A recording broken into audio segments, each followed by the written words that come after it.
ขอสบายเนาะเอาวันนี้ท่านมีความรู้สึกอะไรที่ได้มาเนี่ยเนาะโอ้ก็อยากนอนนั่นแหละอยากนอนแต่ก็ฝืนใจมาให้ไหน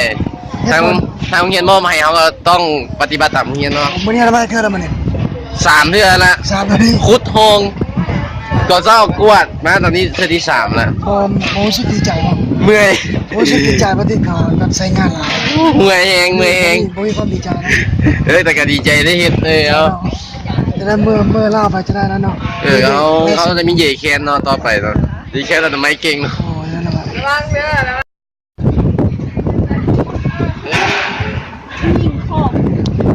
การแล้วมัน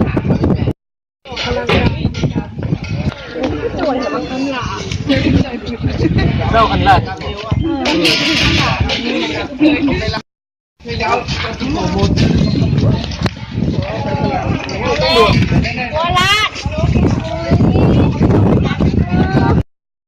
ไม่โดนบ่าวไม่โดนบ่าวอันนี้คือวอลลุนอันนี้คือ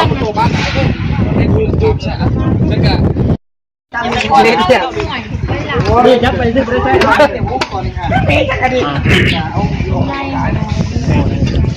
ใช่จับไปนี่เฟอร์คุณเป็นการถูกมากต้องมีการถ่ายทำไปเนาะทีมงานเนาะทีมงานน้องนักศึกษาไปอนามัยเนาะ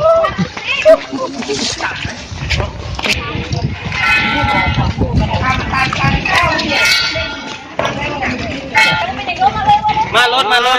แต่ผมมาเข้าอีกก็เลยให้เอาก็ได้เอาไปไหนสิไปไซนี่ถามไปไซอนามัยบ่อนามัยยังอนามัยเพื่อไปคนไปเลยคนละทางเด้อไปคนละทางไปรถไปไหนรู้สึกดีใจนะโอ้มีการถ่ายทำเนาะมีการออกกำลังงาน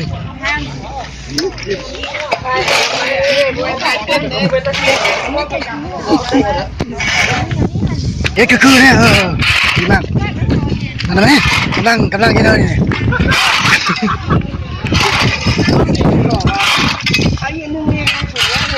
ตั้งใจนะตั้งใจมันเป็นเด็กงานประจำนะนี่นะเอากับเก็บเอานี่นะนี่เก็บแล้วมัน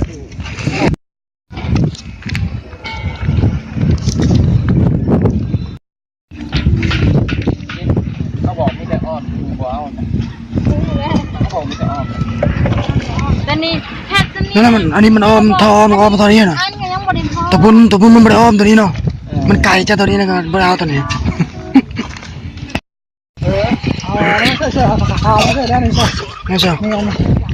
เขาไม่ใช่ผู้ย่าในแบบการงานยุ่งกูนะก็ว่าอะไรตัดโดนมันล่าเอาเดบิดตัดไปกี่สองสามชั่วโมงยันแบบเวลาตัดไฟเนาะติดโกนไม่ยังเราเต้น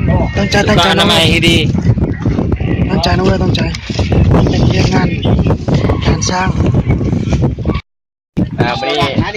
นี่เขามีความสัมภาษณ์นึงเนาะกับเกี่ยวกับอะไรไม่มีเนาะกับเริ่มต้นเลยที่เนาะมีความรู้สึกไงโบราณปีวันนี้เลยดีลงยูทูบเด้มึงขึ้นต้องมีเลยต้องมีจะตบมือเลยประธานตอนไหมประธานตอนเป็นผู้สาวประธานผู้สาวทำประธานไหมไปถามเยี่ยมต่อไปเนาะมีความรู้สึกไงทำไมวะเนี่ยเย็นสบายไอ้นี่เนี่ยไหนโอ้เย็นบ่เหมือนเลยงานในชุดของกายแอปตอนนี้นะคือว่าเดี๋ยวหัวลั่นนี่เดี๋ยวพวกเป็นอย่างนั้นเดี๋ยวจะถามต่อไปตามไปเรียงไหมพูดแล้วถามเอฟซีเขานักท่องเพลงอย่างว่าคนเซิร์ฟมาด่าว่ะคนเซ่ๆเนาะท่องเพลงเซ่ๆ